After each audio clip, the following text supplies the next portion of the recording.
Setelah kematian Raja Haibing, Tin Yu melesat ke arah 10 orang petinggi klan ular untuk menghentikan pertarungannya dengan Lu Ying. Berhenti. Apakah kalian semua masih ingin bertarung setelah aku membunuh raja kalian? Tanya Tin Yu. Mendengar perkataan Tin Yu, ke-10 petinggi klan seketika itu menghentikan formasi serangannya kepada Lu Ying, dan bersama-sama menatap ke arah tempat pertarungan rajanya. Ke-10 petinggi klan ular seakan tak percaya dengan apa yang dilihatnya.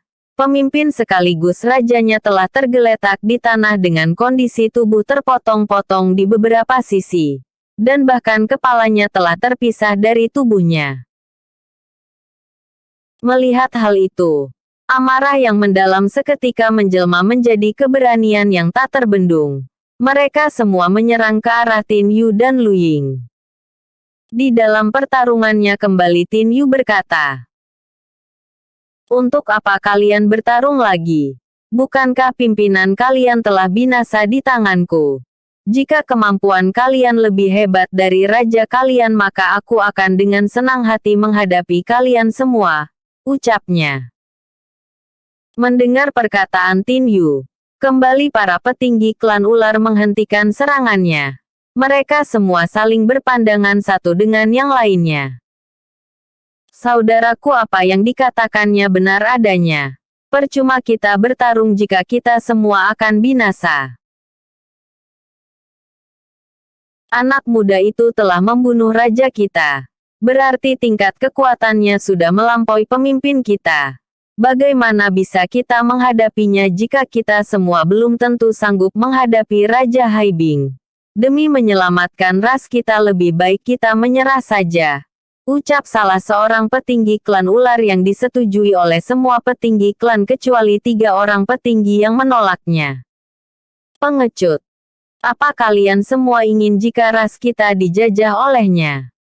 Ucap salah seorang petinggi klan yang menolak usulan tersebut. Jika kau sanggup untuk menghadapinya maka lakukanlah, jawab petinggi klan yang memberikan usulan, sambil berjalan ke arah Tin Yu dengan menjatuhkan pedangnya. Tuan muda, izinkan aku dan anggota klanku agar tetap hidup, ucap petinggi klan ular sambil berlutut sebagai tanda penghormatan. Tak lama kemudian ke-6 petinggi lainnya melakukan hal yang sama, dengan berlutut di hadapan Tin Yu. 3 petinggi yang menolak sebelumnya, mau tidak mau ikut berlutut di hadapan Tin Yu sambil membisikkan sesuatu. Saudaraku, jika anak muda itu lengah, kita bertiga harus membunuhnya, dan mengambil alih puncak pimpinan klan, bisiknya. Tentu saja saudaraku, aku sangat muak melihat wajahnya. Jika ada kesempatan aku sendiri yang akan membunuhnya, ucap petinggi klan yang lainnya. Tin Yu melangkah ke arah para petinggi klan dengan diikuti Lu Ying di belakangnya. Dan dia pun menyuruh ke-10 petinggi klan untuk berdiri. Aku akan menjadi penguasa di klan ular ini. Dan aku tak akan segan-segan untuk menghabisi orang-orang yang akan berkhianat padaku, ucap Tin Yu. Kami semua akan setia pada Anda Tuan Muda. Dan kami semua akan membantu Anda di dalam segala hal.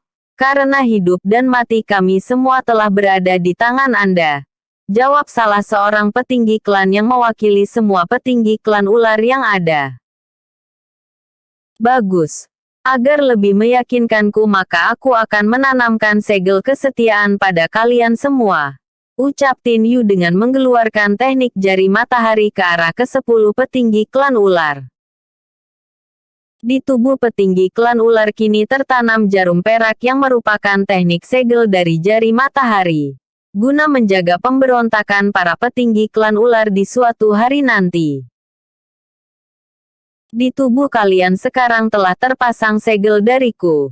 Jika suatu hari nanti kalian mencoba ingin membunuhku atau tak mendengarkan perkataanku, maka kematian yang akan kalian semua alami, ucap Tin Yu. Kami semua akan mengikutimu Tuan Muda, Ucap salah seorang petinggi klan ular. Hidup Tuan Muda!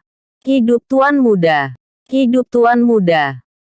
Teriak salah seorang petinggi klan yang lainnya yang membuat seluruh anggota klan ular ikut berteriak mengagungkan pemimpin barunya. Keramaian pun tercipta. Para anggota klan kini tak merasa takut lagi pada Tin Yu yang sekarang menjelma menjadi orang nomor satu di klan ular. Keramaian yang ada membuat Tin Yu lengah, hingga memberikan kesempatan kepada ketiga petinggi klan yang menolaknya untuk melakukan penyerangan ke arahnya. Diam-diam ketiganya mengeluarkan pedang. Dengan sedikit aba-aba mereka bertiga melesat cepat dan menebaskan pedangnya ke arah Tin Yu.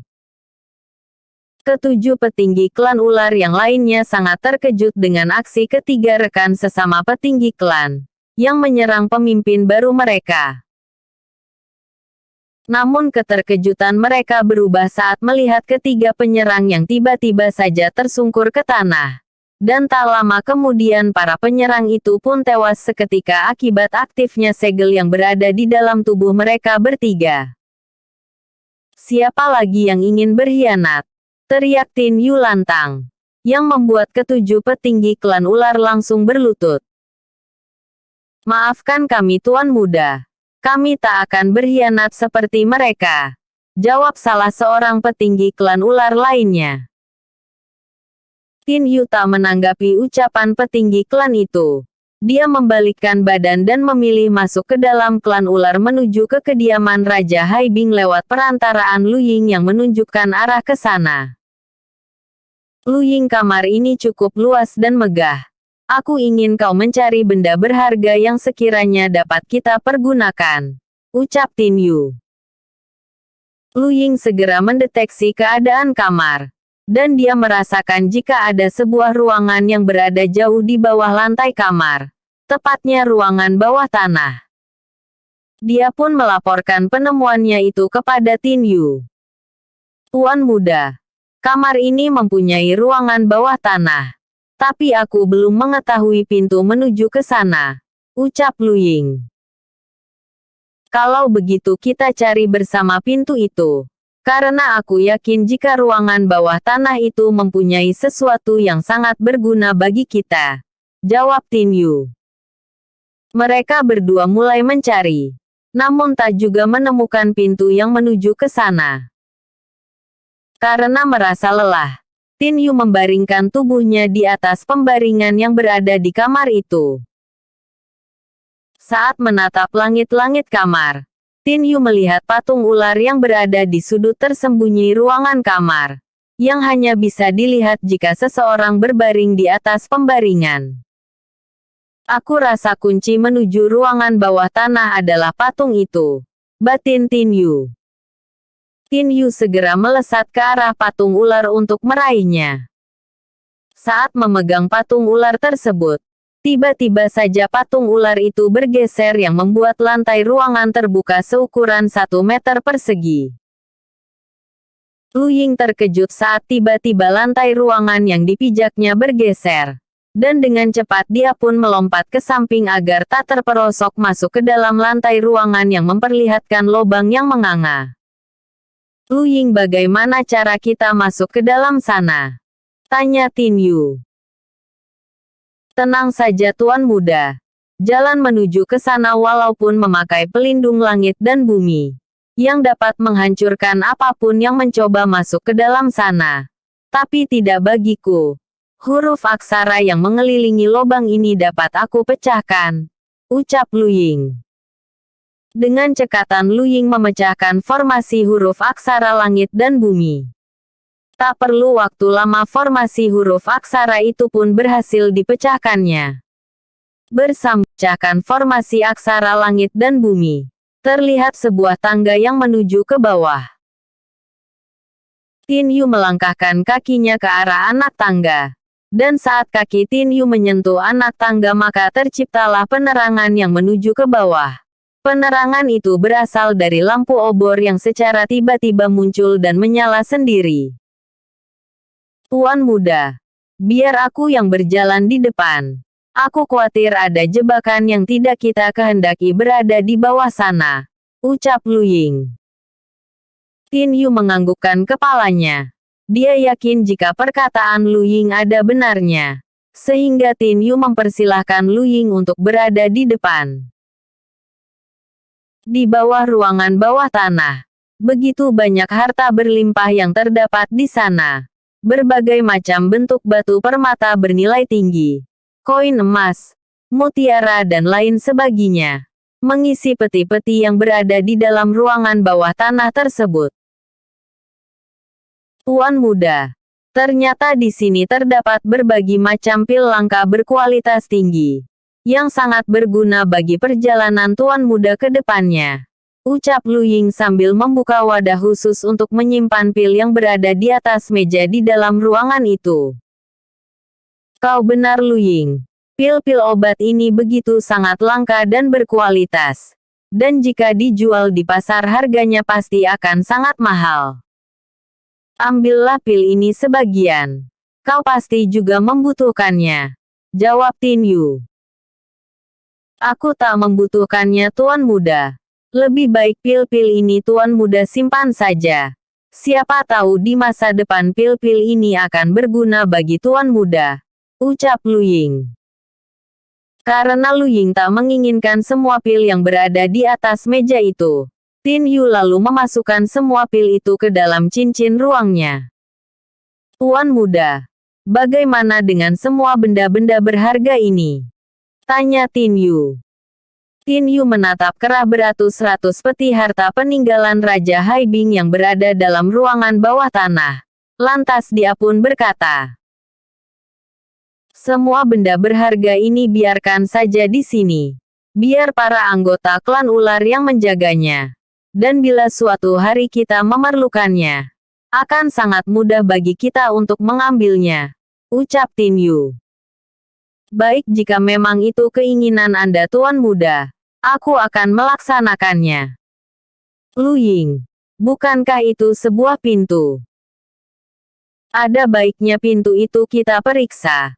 Aku ingin tahu benda-benda berharga apa saja milik Raja Haibing yang berada di balik pintu. Hingga dia harus menyegel dengan formasi yang kuat jalan masuk ke tempat ini. Ucap Tin Yu. Baik tuan muda. Jawab Tin Yu. Mereka berdua berjalan menuju pintu yang terlihat oleh mereka berdua. Lalu Lu Ying membukanya. Ternyata ruangan ini adalah tempat penyimpanan senjata berkualitas. Dan jumlahnya begitu banyak sekali. Ucap Tin Yu.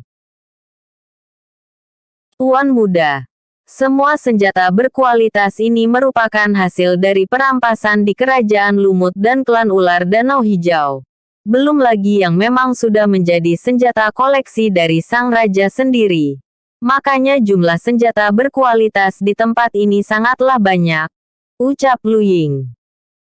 Terlihat Tin Yu mengangguk-anggukkan kepalanya. Mengerti perkataan Lu Ying. Tak lama dia pun melangkah untuk melihat-lihat kembali semua senjata yang ada di dalam ruangan itu.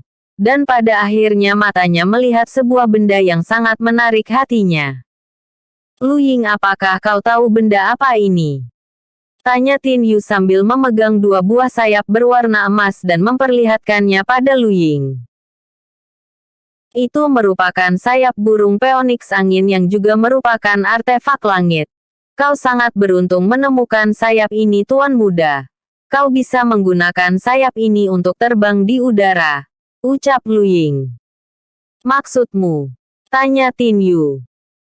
Lu Ying mengambil sayap di tangan Tin Yu. Kemudian dia mengeluarkan sedikit energi murninya. Dan tiba-tiba saja sayap itu telah menghilang dari pandangan mata mereka berdua.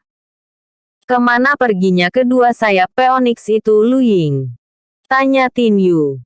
Kedua sayap itu telah merasuk ke dalam tubuhku. Jawab Lu Ying. Tak lama Lu Ying memperlihatkan kedua sayap tadi yang kini telah berada di punggungnya. Yang telah menyatu dengan tubuhnya. Tin Yu sangat terkesima saat melihat kedua sayap itu mengepak. Terlihat Lu Ying dengan perlahan melayang di udara. Seperti ini yang kumaksud tuan muda. Kau bisa menjelajahi udara dengan menggunakan sayap ini. Dan kecepatan terbangnya tak akan pernah Tuan Muda perkirakan sebelumnya. Yaitu dapat menyamai kecepatan suara. Ucap Lu Ying. Sungguh merupakan benda yang sangat luar biasa. Ucap Tin Yu. Lu Ying mengeluarkan kembali dua sayap yang ada padanya. Dan diberikannya kepada Tin Yu. Dengan panduan dari Lu Ying, akhirnya Tin Yu mempunyai dua sayap Phoenix di tubuhnya. Setelah itu, mereka kembali berjalan mencari apakah masih ada sesuatu yang dapat berguna bagi mereka berdua. Di dalam ruang bawah tanah penyimpanan harta Raja Haibing. Tuan Muda, masih ada pintu lagi. Ucap Lu Ying. Ayo kita ke sana. Jawab Tin Yu. Mereka berdua mengarah ke arah pintu. Dengan perlahan Lu Ying membuka pintu. Dan tampak oleh mereka sebuah tempat dengan susunan rak berisikan kitab teknik bela diri di sana.